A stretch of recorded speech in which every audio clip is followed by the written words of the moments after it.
session. So thank you all for joining us. Those that you don't know me, my name is Dan Long. I am the Dean of Students here. And I am delighted to have Crystal Combs join us today from Grand River Solutions. And she is going to do kind of the first presentation today that is going to be a series on working with students with accommodations and learning differences in the classroom specifically. But it's going to expand a little bit beyond that, I think, some as well. Today, she's going to focus on ADHD and kind of some of the related neurodiversity. So I am going to turn it over to Crystal to do a better introduction for herself and take it away.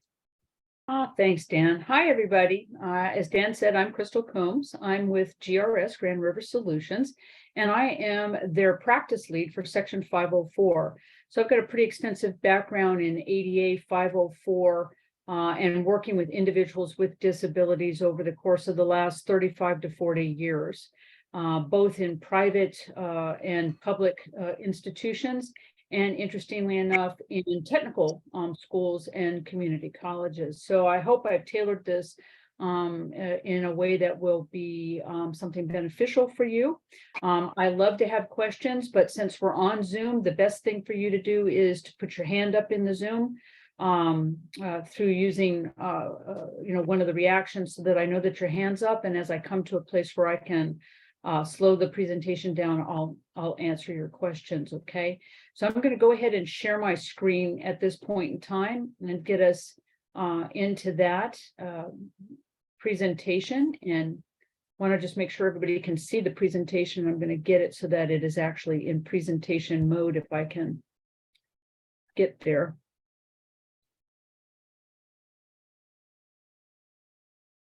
Interesting. Not wanting to let me do that. Give me just a quick second and we'll get that fixed.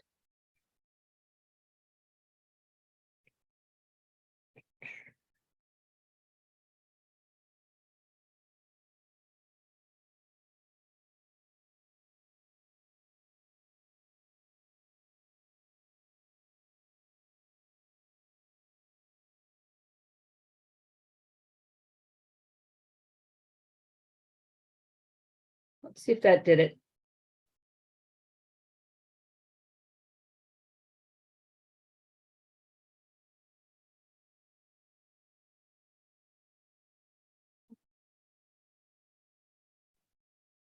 Dan, can you see my screen?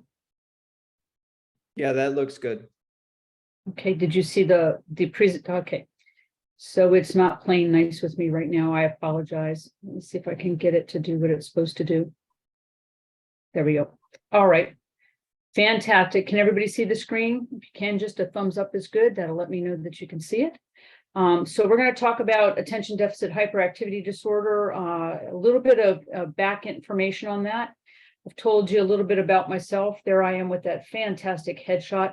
I'm also a mystery writer, so that's my headshot, mystery writer headshot. So thanks for that. So the purpose today is really to be able to get you a good understanding of not ADA and 504, but we'll have to go over that for just a minute so that you understand how we categorize ADHD, but to take a look at what ADHD is, and then more importantly, to help you with some different types of things you can practice in the classroom with students who might identify as having ADHD or a form of neurodiverse disorder. So remember, our guiding principles here are ADA, and so ADA, when it was first initiated, was really more about things that were visible, mobility issues, that sort of thing. It was ADA-AA, so the American with Disabilities Act Amendments Act, leave it to the government, in 2008 that included certain conditions that really firmly ensconced neurodiversity in this world right now.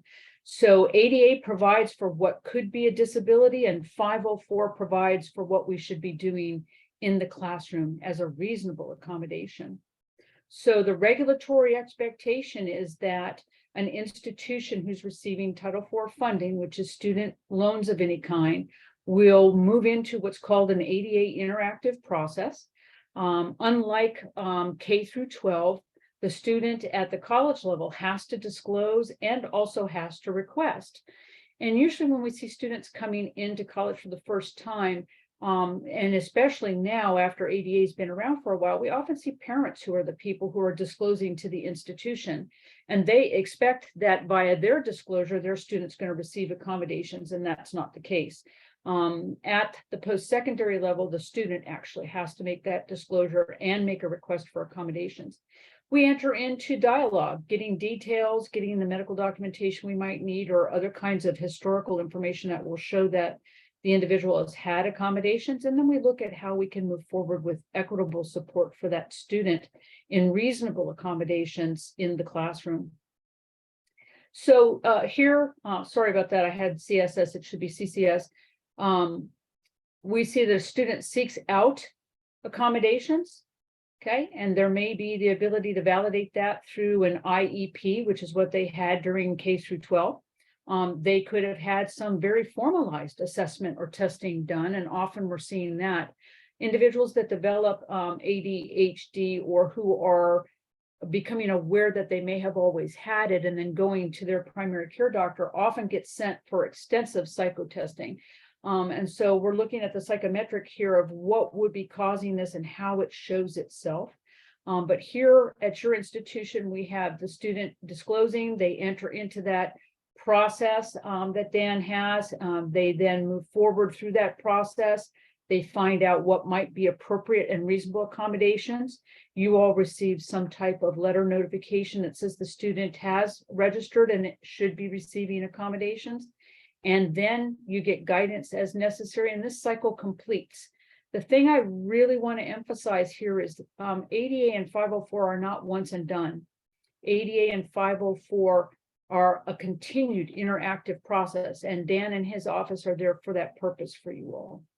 And oftentimes that interactive process in the best case scenario is human-centered, because we know that students present very differently with ADHD.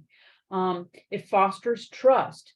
A student who's come into CCS and who has been potentially identified before, let's say in high school as a kid in special ed, may be very reticent to come forward, and sometimes that can sabotage them in their first year in college because they're not getting the accommodations that they reasonably should get because they're afraid of a stigma or a stereotype. And so this human-centered basis and fostering trust allows us to start looking at how we can really inspire success in the classroom. So disabilities and conditions, interestingly enough, can be what's called observable. And I've used here in my slide presentation this stethoscope because we can observe the stethoscope. We know what it is. All of us have seen a stethoscope and potentially had a stethoscope put to our chest, but none of us have really seen our heartbeat, have we? So I use this as a symbol to show us that we may have observable types of disabilities, or we may have what used to be in the past called hidden or invisible or non-observable disabilities. ADHD is one of those non-observable things. An individual doesn't walk into your classroom with a brand or something on their person that says, I have ADHD. So you can't readily look at them and know that, okay? So it's important to understand the difference between these observable and non-observable disabilities, because oftentimes an individual could be treated very differently because of this non-observable disability than they might be if they had an observable disability. So for example, some of the observable disabilities are things that impact mobility. So here we have a photograph of an individual who's at a desk learning, who also is a wheelchair user. We also have a photograph of somebody whose sight might be impacted, and this is an individual who has a guide dog next to him. And we also have somebody who might have their hearing impacted, and this is where we have a photograph of somebody with sign language on their computer or talking to somebody via sign language. Non-observable disabilities, on the other hand, could impact an organ or an internal system. So recently in our COVID world, we've had individuals who were at high risk. They might have had insulin-dependent diabetes, or they may have had some sort of COPD or asthma. That's a non-observable disability that could have been pretty significantly impacted if an individual had a high risk factor and caught COVID. Other types of non-observable disabilities are things that impair cognitive function. For example, a traumatic brain injury, or something that might impact somebody's emotional or mental health. Again, a non-observable. These are not relegated to these columns like I'm showing you. I could have a cognitive brain trauma that impacts not only my capacity to learn, but might also impact my emotional state. So I want you to think these things have bridges between them and are not generally siloed, okay? So what is ADHD? Some of you may have been around when we categorize these in two different ways, ADD and ADHD. The DSM-5, or the Diagnostic and Statistical Manual of Mental Health Disorders, now categorizes ADHD under a category called neurodevelopmental disorder, or where we get sometimes the term neurodiversity. And it is ADHD now, and it encompasses that larger grouping of several different types of disorders that impact the ability to learn or to have stable emotion, okay? So in the DSM-5, ADHD is defined as a persistent pattern of inattention and or hyperactivity or impulsivity that interferes with the function or development. And it's usually seen in the classroom as a person who may not be able to sit still, or conversely, a person who sort of goes into a shell and doesn't want to interact with people, okay? So the interesting thing I thought that you'd like to know also about ADHD is it's not just something that's new. This is something that has been seen in diagnostics through the medical field and then into the field of psychiatry since the 1800s. It's been called a lot of different things. Today we know it as ADHD, and we understand that it is something that just impacts learning very significantly when we see it in the classroom.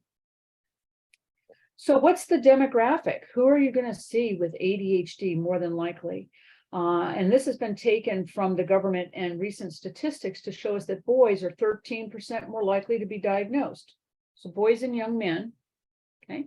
6 in 10 diagnosed with ADHD also have comorbid diagnoses such as autism spectrum disorder, anxiety disorder, depression, or some other behavioral symptoms. So remember, I told you, take it out of the silo. It could be interconnected with other things. 3 or 4 are diagnosed and receive treatment. Sometimes treatment is medication, sometimes treatment is behavior modification, sometimes treatment is teaching somebody skill sets that will help them be very productive. Sometimes it's a blend of all of that. And there is a huge gap in diagnosis and treatment for individuals who are underserved or in fringe populations. So for example, if I am an 18-year-old white male from an upper middle class family, I am probably diagnosed, I probably had an IEP in high school, I probably have good coping skills and parents and study hall and possibly tutors that have helped me.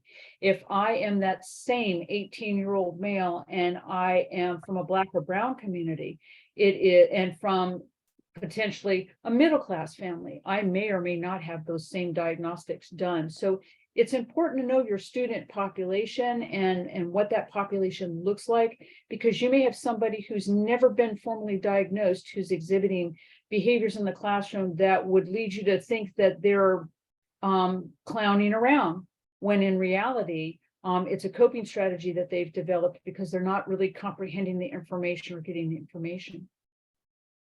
So some of the myths I think are important for you to understand about ADHD, which is it's got questionable etiology. Often I've heard, oh, that kid's just making that up, or that kid's a prankster, or that kid's a troublemaker. That's why he or she is doing this in the classroom. Some myths are that it's strictly biological. And for the most part, that is true, but there are environmental and social factors attached to this. Some myths are that it's overdiagnosed or it's falsely diagnosed. And that right now is something that I think is going further and further away, because we have better testing, we have better identification of students earlier. And we're also seeing, interestingly enough, a number of individuals in their 40s and 50s being diagnosed with ADHD that they've had all along, but only now have potentially resources or have recognized that that's what has impacted them. For some, a myth is that these students are just bad behavior, bad habits, or laziness. Oftentimes people think that there's an intellectual deficit here, that the individual probably shouldn't be in college because they can't learn, and that's not the reality. Some myths are that medication alone always works, and that we know just doesn't work when we're looking at the whole person. And cookie cutter approach, one size fits all. If I have 5 students in my class with ADHD, I can approach this all in one single way, and everybody will benefit from that. And that's not necessarily true. Okay. So I want to give you a case study for us to be thinking about as we move through some of the things that we see in ADHD. So John here is a talented artist who chose VOTEC over advanced academic high school courses, much to the upset of his parents. He excelled in an open classroom using all types of tools and was especially fond of welding, creating metal sculptures, and these things won him a National Achievement Award. Now he's at CCS. He has become withdrawn. He only attends the lab courses where he seems to lose himself in a single task.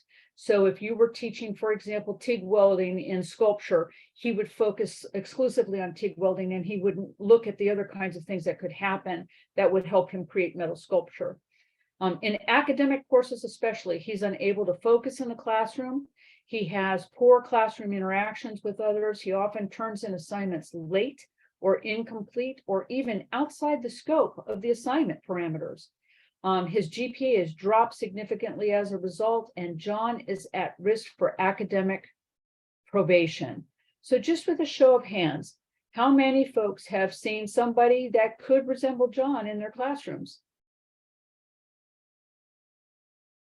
Yeah, I see some hands going up, okay? It's true. I've seen more and more of this as I've been teaching as well, because I do teach in the classroom, anything from remedial college courses all the way up to honors college. And I can tell you, I'm seeing it across the board. So John's case is really one that seems to be pretty consistent with what we're seeing right now in higher education. Okay. So classroom observations that may help you. A lack of attention to detail.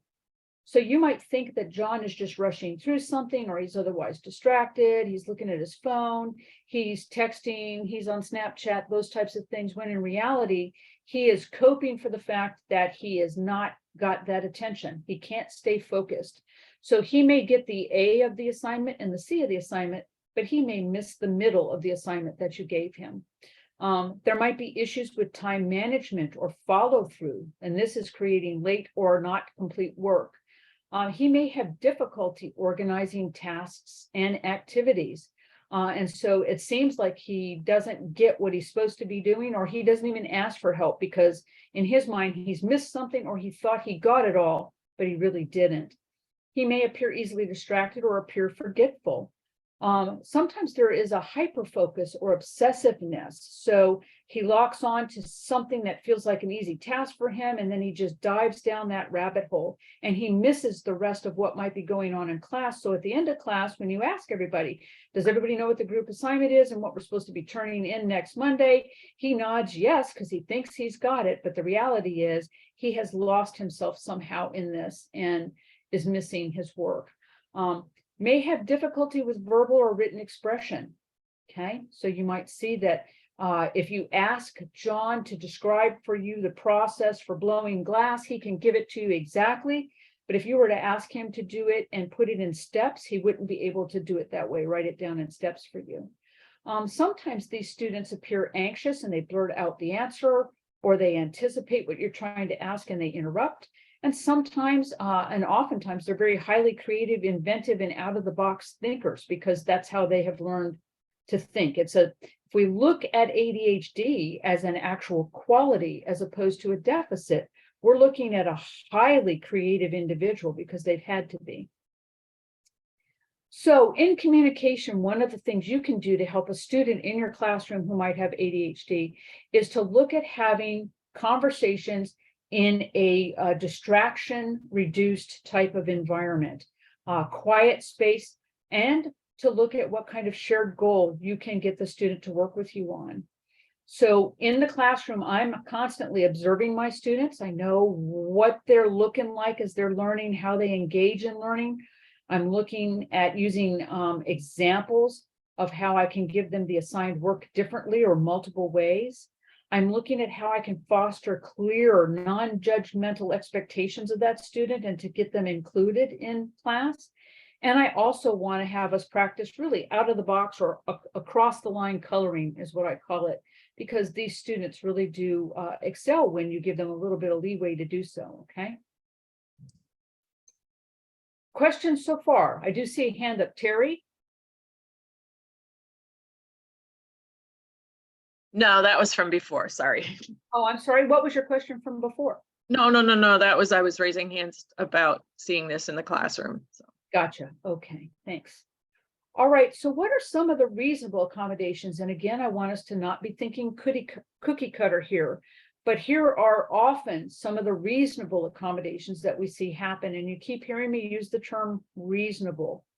When we look at what an accommodation could be in a classroom, we are following the guidelines that we are defining what is reasonable in the classroom. And a student may have a preference of what they think would be their accommodation, but we're really looking to define what could be a reasonable accommodation that doesn't alter the curriculum in a way that it's substantially altered. So a reasonable accommodation could be extra test taking time, or where they're taking the test in a testing room, or the format of the test. Oftentimes when I'm teaching a large type of class, I give options for my tests. I learned that, interestingly enough, from a professor in my undergraduate, where he gave us options for tests, and I really enjoyed that. He gave a multiple choice test. He gave the ability to do several short answers, or the ability to do an essay kind of test.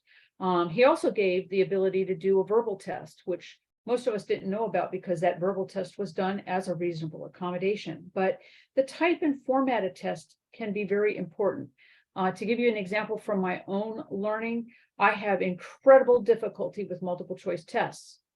And I did not understand why I had that difficulty with multiple choice tests. But I have a significant brain trauma. And when I sit down to take a multiple choice test, if I have to take my answer from a page and put it onto one of the bubble charts. So question number 1, the answer is A, and I move over to the bubble chart, I will lose my way between answering the question here correctly and what I circle in the bubble chart. So some individuals have that, especially with attention deficit disorder, they'll have that problem. Mine ends up coming back to a head trauma. So place and format is very important with students.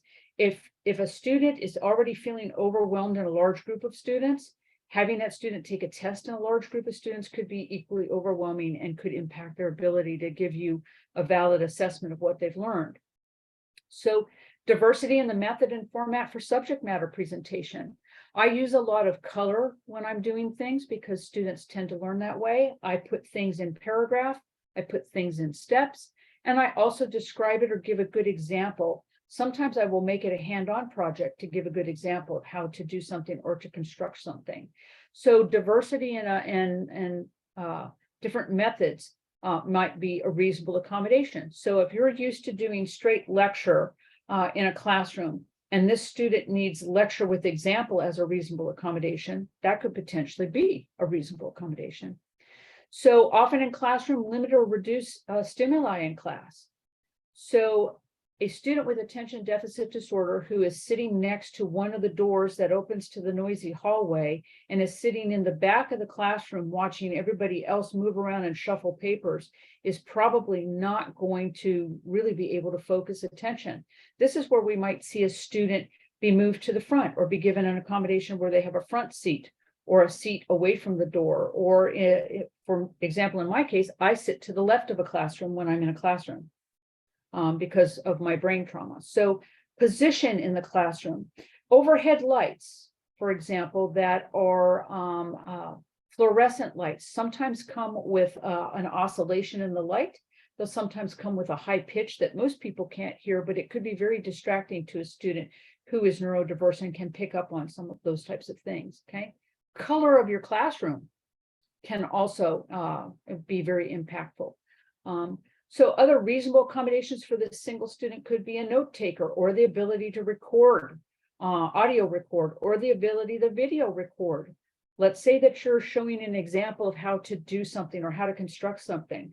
This student may well learn best by videoing it so that they can see it repeatedly. Sometimes a note taker is helpful. We've also known that smart pens, a tool called a smart pen, is very helpful for some students who are taking notes, because it records the class lecture while they're taking notes. So it gives them the ability to learn the skill of note taking. But if they feel like they're missing something or are missing something, they can take the smart pen, reposition it on their notepad, and it'll take them back to that section of the recording, which tends to be very helpful. This particular tool will also create, if a student has this type of tool, they can buy into a transcript. So it can create an actual transcript of the notes, so they don't have to take notes at all. Audiobooks or other forms of audio mixed with visual learning, another reasonable accommodation for a student with ADHD. Consistent and timely feedback. I can't tell you how important that is. If you have a student who you know misses the B, then it's important as the professor to say, now let me go over things again. A of this process, B of this process, C of this process, okay?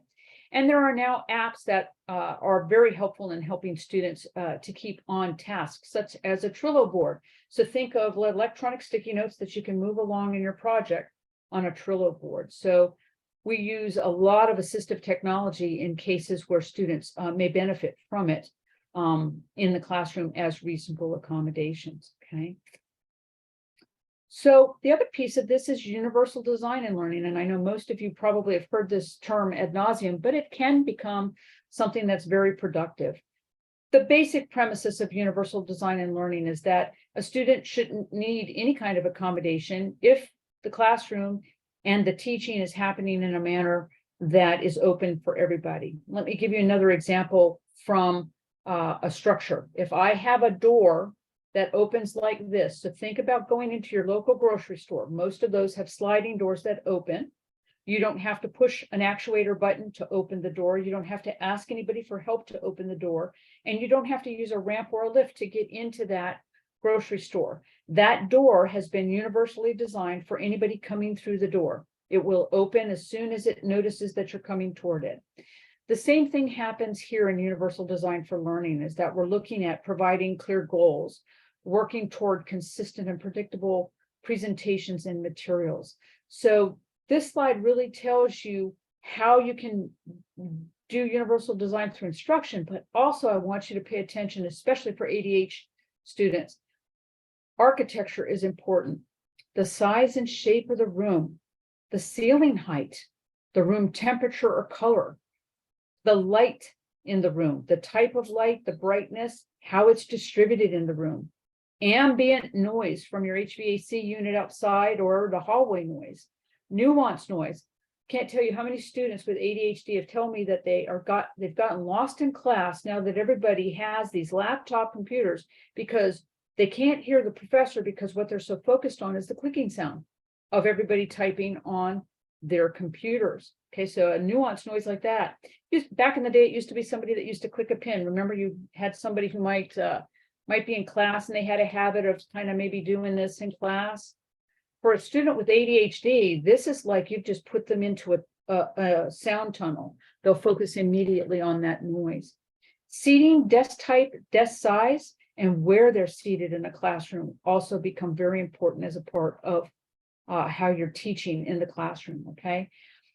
When I know that I have an individual in the classroom who has ADHD, I actually re-gear my teaching methodology in as much as possible for the entire classroom. So I give assignments different, like in little bits instead of large bits. Okay, today class, we're going to do this written description. I'd like for us to be able to first think about what you could describe instead of pick something to describe and write about it.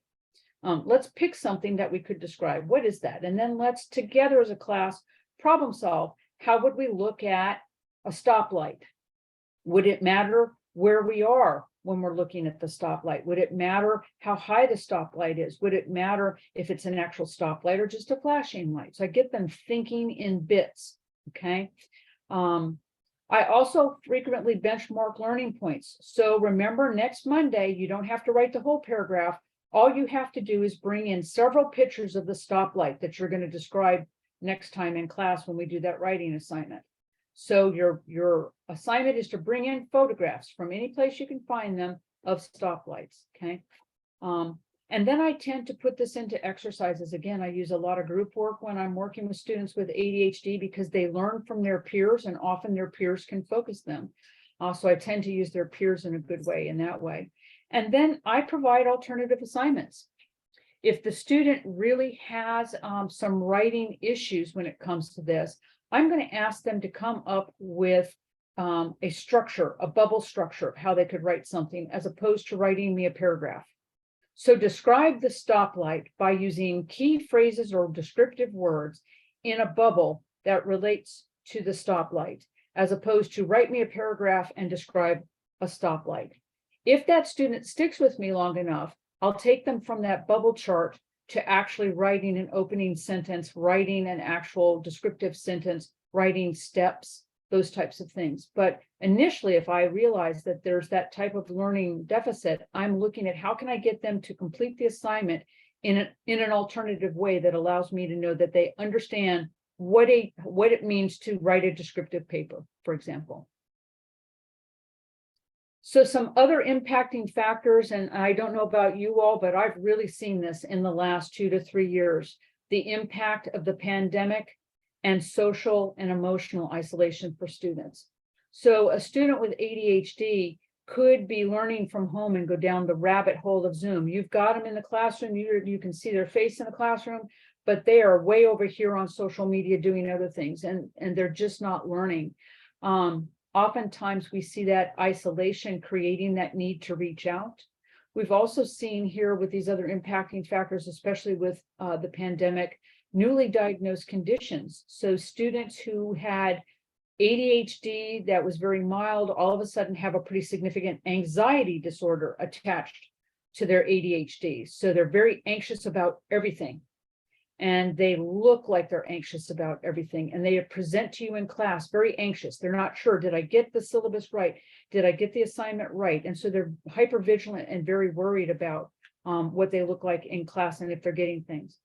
We've also seen social media and social unrest and political unrest creating problems, both positive and negative in social media. Campus culture is a big one for students who have ADHD. Remember early on, I said sometimes students who are coming into college will not disclose and not ask for accommodations because of how they may have been viewed or how they felt they were treated in K through 12. And so if I want to shed that I'm a special ed kid or I'm different persona and try to start fresh and start over, when I get to college, I may be doing that. And it may significantly impact me. This is where Dan might be seeing a student in his office who may be going on academic probation, for example. And that's when the student all of a sudden says, I didn't want to tell anybody because I'm tired of being treated differently, but I have ADHD or I'm neurodiverse, and this is what it looks like for me. And I don't want to be known as that kid again here in college. So these types of other factors can significantly impact our students right now today, and especially students who have that comorbid mild anxiety disorder. They might have a mild depressive disorder, or they may be on the spectrum, the autism spectrum. All of these fall into these learning areas. And that's how you're seeing them in class. Okay, so what this tells us is the sooner you have information, the better it will be for that student. So as a professor, when I'm in class, if I'm noticing some of these patterns, I don't have a right to walk up to the student and say, hey, do you have a disability? And let's figure out what to do. In today's world, what I do is I say, I notice that you're having real difficulty when we do fill in the blank type of assignments. What might I be able to do to help you be more successful in fill in the blank type of assignments? The student might then say to you, actually, well, you know, I always had that problem, you know, when I was in high school because I have ADHD and it's just really difficult for me. And this is your opportunity to foster that trust we talked about earlier and be able to move that student along over to Dan to be assessed for reasonable accommodations, and then to work with the accessibility office and what that would look like for your student. Now, again, students that are in post-secondary education do not have to take accommodations. They could meet with Dan, they could have a great conversation with Dan, and they could all together decide that all they're going to do is disclose, but they don't want any accommodations at that time. And it's very hard to see a student do that because they start to move down that slippery slope if they're really having academic problems. And the quicker we catch them, the better it is. So one book, one resource that I want to give you that I think was probably one of the best resources I ever was able to find is the top reference here by Osland. It's Supporting College and University Students with Invisible Disabilities. It is, it's just a thin little book. In fact, actually, I'm going to show it to you so that you have it. I had it out the other day and I put it away, I think. Oh, I really did put that away. So I don't see it on my shelf, but it's a thin little book. It's easy to get through Amazon. It's about $10, and it goes through all the varying types of things that you as a professor in the classroom could see with students with individual disabilities. I found it really readable. It has a lot of good history to it, and it certainly helps you understand what we're seeing in the college student of today as a part of the spectrum of disorders that fall under neurodiverse disorders to include ADHD. So at this point, I've come through the slides pretty quickly because I know that you all are on time limits, and I want to give you the ability to ask questions. So I'm going to say there's also here, if you want to give feedback, that would be great. You don't necessarily have to do that. And I'm going to leave this up for just a second, and then I'm going to take this out and I'm going to come back to all of you because I'd love to see your shining faces and be able to chat with you and answer questions. Okay, so I'm about to stop sharing now. Let me get out of this and do that. Thank you, Crystal. I am gonna send out a feedback form. So if you want to do the one that Crystal has linked here, we're also going to send out an internal Google form later as well. So Crystal, I'll definitely pass along feedback from that form as well. Fantastic. All right, well, I'm trying to get my screen to stop sharing here and it's not cooperating with me. So I'm just going to make you all big so I can see you. Does anybody have any questions? Are you seeing students like this? When we were talking about this today, did any of you go, oh, have an aha moment?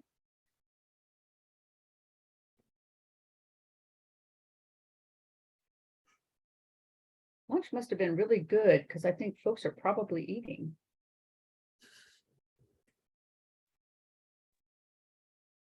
There you go, Crystal. I stopped the share for you. Thank you. Appreciate that. I have a question. My name is Mary. I'm an adjunct professor in illustration.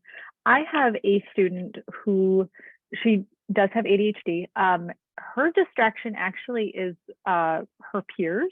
And obviously, I do not want to separate her from her peers.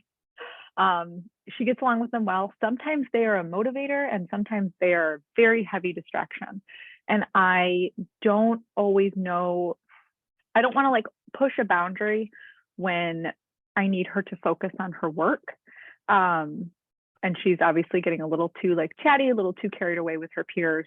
I don't know what that boundary is or how to, bring her back. And I'm wondering if there's a tool that I can utilize to kind of like bring her back in a, non-biased. I don't want to just like point her out saying like, hey, you're talking too much. Why don't you focus on your work? Because obviously she's having a good time and I want my students to engage. So if you have any tips, I would appreciate it. That's a really good question, Mary. And that's something that you probably will continue to see. When I have students that have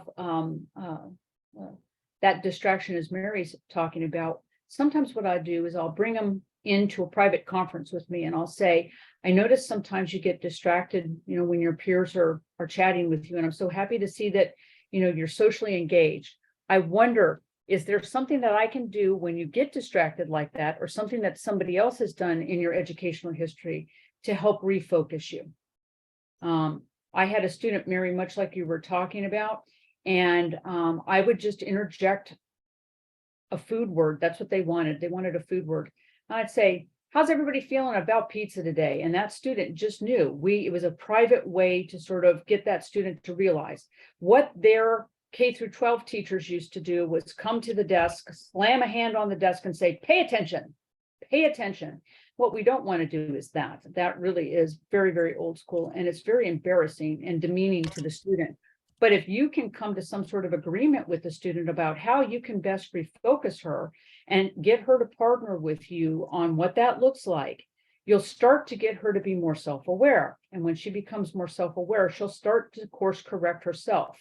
But that it's not going to happen overnight. Obviously, it's going to take some practice to get that done for her. But you could start her down that pathway where that kind of distraction goes away. The other thing that you can do in the classroom is have times when you really want them to be very social with each other, and then say to the whole class, all right, so now what we're going to do is we're going to separate. We're going to go into our own little igloos, and we are going to focus on these things, quietly. And you get them to focus, and you bounce between focused attention to group attention, and you'll find a balance at some point in time for this particular student, or at least hopefully you will. Does that make sense, Mary? Yes, perfect. Thank you. That's great. Good. I'm also looking, just so you all know, back quick through the chat to see if I made sure. I see one here from Emily. I wonder if this 3-4 statistics for diagnosis includes international students also. This was all brought specifically from, those stats are from the United States, but I can tell you my peers in other countries are telling me that they're seeing an uptick like this also. They're also, in some countries, more readily able to diagnose it. When we look at the UK, we're seeing, in Europe, we see more readily diagnosed. When we think about South American countries, we're not seeing this as much. Some of this is culturally based, so you have to think about the intersectionality of disability with culture and diversity. So you may not see it. You may have a student in your class who's from another country who was never formally diagnosed, but they always have known something feels different about them. And this is a good time to be able to bring up that conversation and see how they learn. I always focus on the learning. And then I focus on what do they have. I approach the classroom from something called appreciative inquiry theory, where I'm looking at what are their assets and what are they bringing to the classroom as opposed to what don't they have, right? So that's one way to open that dialogue. I see another one here from Betsy. She says, we have seen an uptick in students who are not diagnosed in high school and need to be diagnosed now, but it's very expensive. Do you have any recommendations for places that they can go to be diagnosed that wouldn't cost hundreds and hundreds of dollars? The reality is, to be fully tested for ADHD in a very formalized way, we're looking at between, depending on what part of the country you're in, or your student is in and coming to you from, it could be anywhere from $3,500, and I've seen it as high as $10,000 for all of the psychometric testing that would have to happen. Frankly, you can remember, it doesn't have to be testing.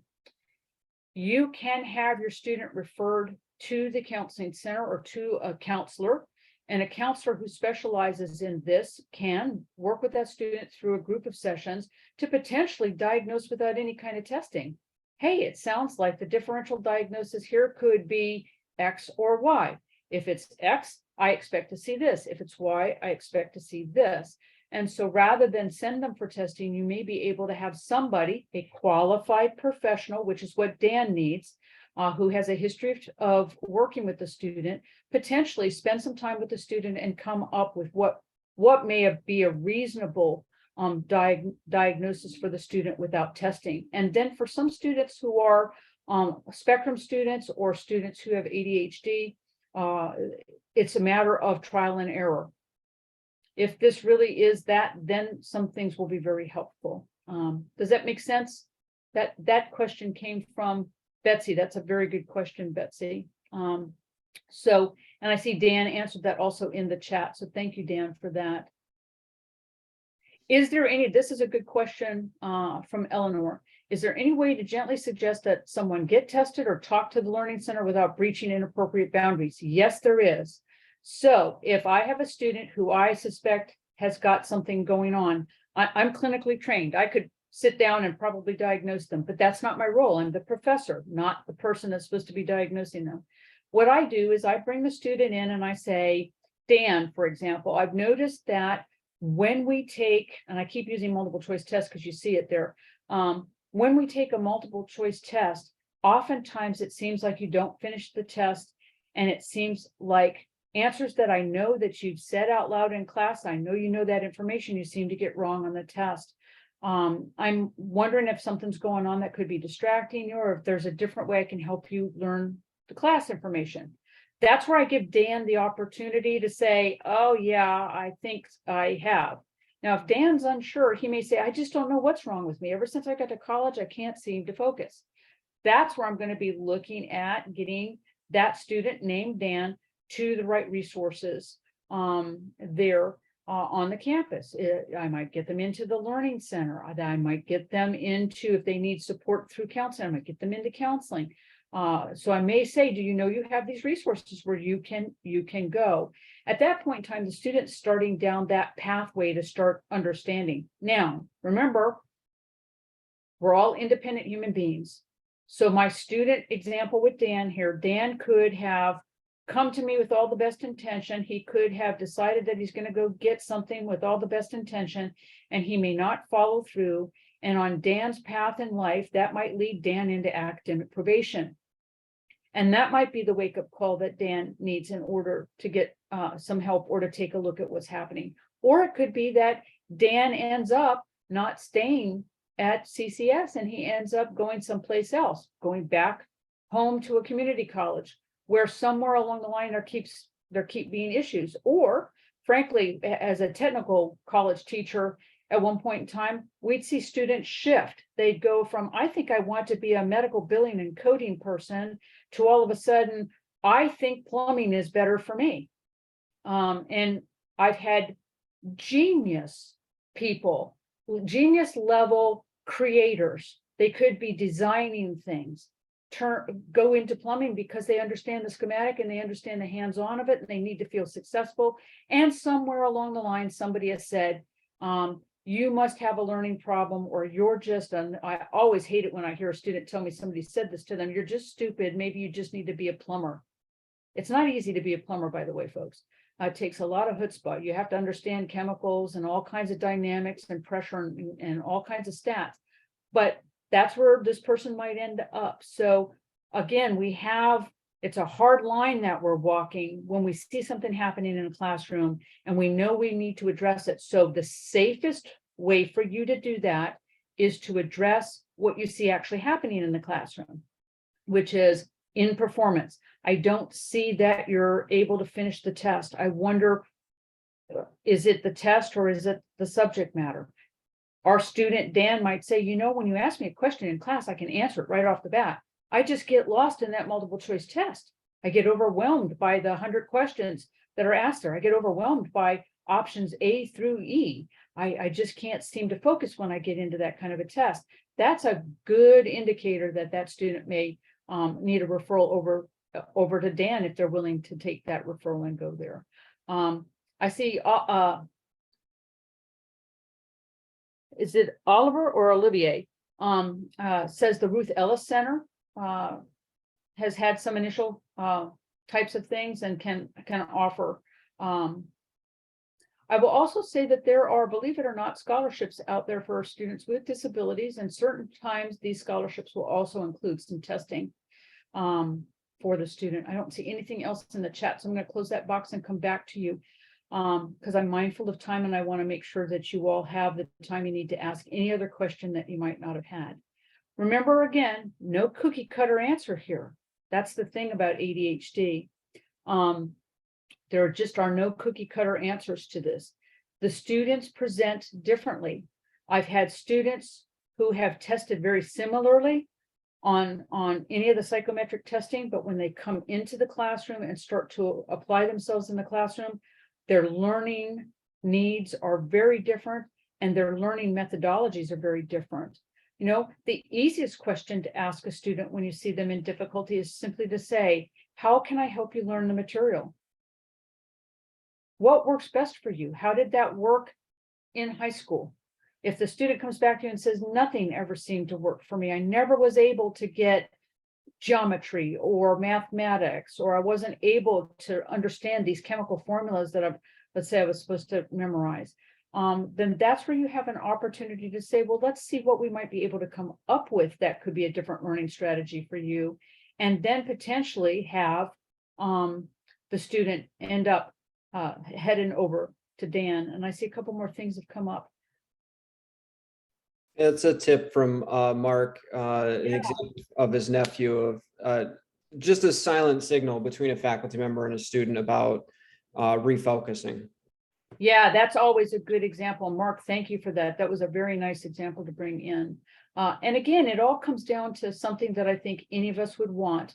When you're thinking about how to work with students who have ADHD, remember they're students first and they're people first. So that level of respect, sitting down with them and asking them what works for you, how can I help you? How can we partner together to make this a successful class for you? How can we have you have that balance of social interaction and classroom success? Is going to go a lot further, I think, than you might actually realize with our students today. They want to have that type of interaction, and they may not have been given strategies in high school. They may have been given an IEP that said the teacher's going to do X, Y, and Z. I'll give you one last example from when I actually had to substitute teach years and years ago in the Virginia Beach, Virginia school system. I walked into the classroom and the classroom looked like somebody had robbed it. There was stuff everywhere. It was a mess. I had students in there with ADHD and other types of learning disabilities. And what I did to get them away from the mess was refocus them into a circle for our learning that day. That was the first thing I did. The second thing I did was break down what was supposed to be 45 minutes of listening to an audio tape of a story. And then they were supposed to take a quiz after they listened to 45 minutes of this audio tape. And I knew that just wasn't going to work with the students I was seeing in class. So I broke it down in chunks. We listened to 10 minutes, and then I asked some pretty specific questions to get the students thinking and get them refocused on some of the key elements of what we were doing. And I did this repeatedly throughout the time that we were listening to the story, and then we took our quiz. The next day, the teacher of the class called me and said, how in the world did you do that? My students never score that high on quizzes. She would turn on the tape, let them listen to 45 minutes, and then she'd give them the quiz. So all I did was refocus how we learn. I refocused the structure by moving them into a circle. I refocused how we had dialogue and we talked about what they were hearing as they were learning. I asked them to visualize. Can anybody visualize what it looks like to have a rooster running around the chicken yard, stealing, other things from people? So I had them go into the creative side of their brain so that they would start to realize what that was. And all along, what this did was it helped them to focus on the learning material. So it comes back to what you're teaching and how you can teach it in a more creative way and how you can teach it in an out-of-the-box way.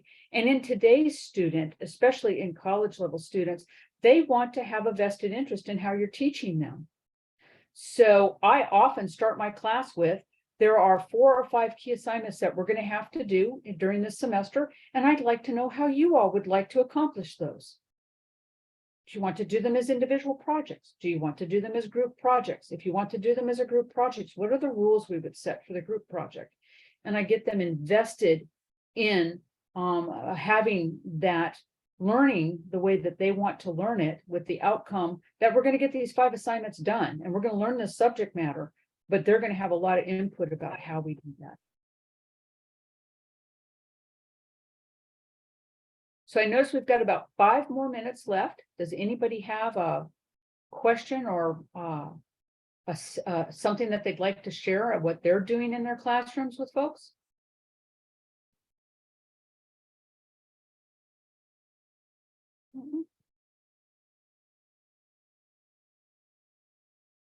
Just checking real quick again. All right. Well, I'm always here as a resource for you. Dan is an awesome resource right there for you. So don't hesitate to ask us. There never really are any silly questions about what you can do with students who have ADHD and how we can successfully navigate how to get somebody the services that they need to be able for us to identify reasonable accommodations. Also, out of the box thinking as a professor is real. I'm going to tell you one of the best strategies that you can have. How can I approach this differently? How can I approach this in a way that's unique or novel? And then how can I approach this in a way that is can be also structured for the student that I'm working with? Yeah, thank you very much, Crystal. Like I said, we will be sending out a feedback form. So hopefully you have a few minutes to fill that out, and keep an eye out for our next topic, which we should be getting an email out about in another 2 weeks or so. Thank you all. And thank you again, Crystal. You're welcome. And Dan, if I can have you for a minute. Sure. Thank you, everybody. Pleasure. Have a good rest of your Monday.